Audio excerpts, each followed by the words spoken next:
شروع اللہ کے بابرکت نام سے جو بڑا مہربان اور نہایت رحم کرنے والا ہے۔ اسلامی سبق آموز اور تاریخی واقعات قصے کہانیوں کے اس سفر میں ایک بار پھر آپ کو خوش آمدید کہتے ہیں۔ معزز ناظرین کرام، روایات میں ملتا ہے کہ ایک بار تاجدار کائنات امام الانبیاء حضرت محمد صلی اللہ علیہ وآلہ وسلم نے حضرت ام سلمہ رضی اللہ تعالی عنہا کو کربلا کی مٹی دے کر فرمایا، ام سلمہ یاد رکھنا اور دیکھتی رہنا کہ جب یہ مٹی خون میں بدل جائے تو سمجھ لینا میرا حسین شہید ہو گیا ہے۔ گویا حضور صلی اللہ علیہ وآلہ وسلم کے علم میں تھا کہ ام سلمہ شہادت حسین علیہ السلام کے وقت تک زندہ ہوں گی۔ حضرت ام سلمہ رضی اللہ تعالی عنہا فرماتی ہیں کہ میں نے وہ مٹی سنبھال کر رکھی حتیٰ کہ ہجری کے 60 برس گزر گئے۔ 61واں ماہ محرم آیا،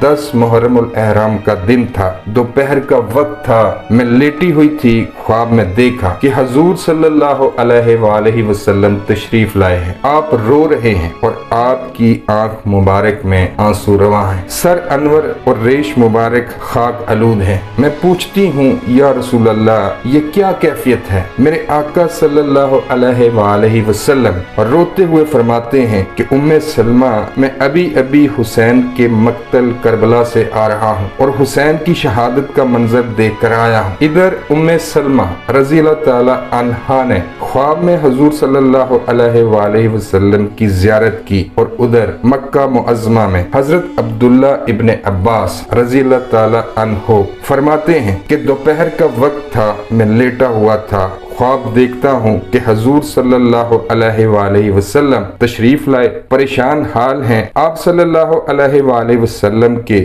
دستے مبارک میں ایک شیشی ہے، اس شیشی میں خون ہے۔ میں نے پوچھا یا رسول اللہ صلی اللہ علیہ وآلہ وسلم یہ خون کیسا ہے؟ فرمایا ابن عباس میں ابھی مقتل حسین سے آیا ہوں، یہ حسین اور اس کے ساتھیوں کا خون ہے۔ آج سارا دن کربلا میں گزارا، کربلا کے شہیدوں کا خون اسی شیشی میں جمع کرتا رہا ہوں۔ ناظرین کرام، میدان کربلا میں نواسہ رسول حضرت امام حسین علیہ السلام کی شہادت کے بعد اولاد رسول کو قید کیا گیا۔ نبی کریم صلی اللہ علیہ وآلہ وسلم کی بیٹیوں کو بے پردہ کر کے کوفہ اور شام کی طرف لے جایا گیا۔ آگے فوج یزید ناچتی ہوئی جا رہی ہے اور پیچھے رسول کریم صلی اللہ علیہ وآلہ وسلم کی بیٹیاں قید ہو کر بے یار و مددگار ہو کر جا رہی ہیں۔ فوج یزید کے ہاتھوں میں تمام شہیدوں کے کٹے ہوئے سر تھے اور وہاں بغیر سر کے زمین کربلا پر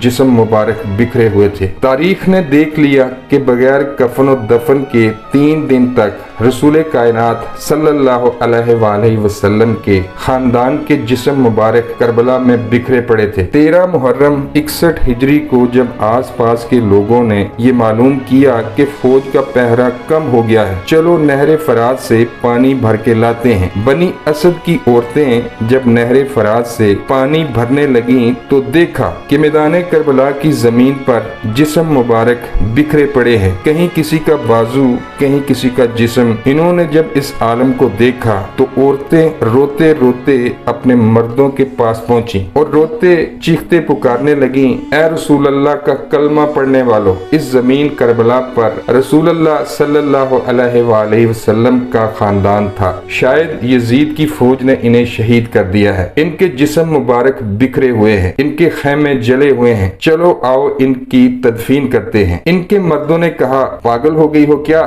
دیکھتی نہیں ہو کہ یزید کی فوج نے انہیں قتل کیا ہے؟ اگر ہم ان کی تدفین کریں گے تو ایسا نہ ہو کہ یزید ہمارا دشمن بن جائے، چھوڑ دو، کوئی نہ کوئی آئے گا اور تدفین کر دے گا۔ ان عورتوں نے کہا، تعجب ہے، تم اپنے آپ کو مسلمان کہتے ہو، رسول اللہ کا کلمہ پڑھتے ہو اور ان کے نواسوں اور بیٹیوں کے لیے یہ محبت رکھتے ہو، کیا رسول اللہ صلی اللہ علیہ وآلہ وسلم نے نہیں فرمایا تھا کہ میں اجر رسالت کچھ نہیں مانگتا سوائے اس کے کہ میری اولاد سے محبت کرو؟ اگر تم نہیں جاتے تو نہ جاؤ، ہم جائیں گے اللہ کے رسول کے نواسے کی تدفین کرنے۔ جب بات یہاں تک پہنچی تو مردوں میں سے کچھ کی غیرت جاگ گئی اور وہ ان عورتوں کے ساتھ زمین کربلا پہنچے۔ بس ان کا زمین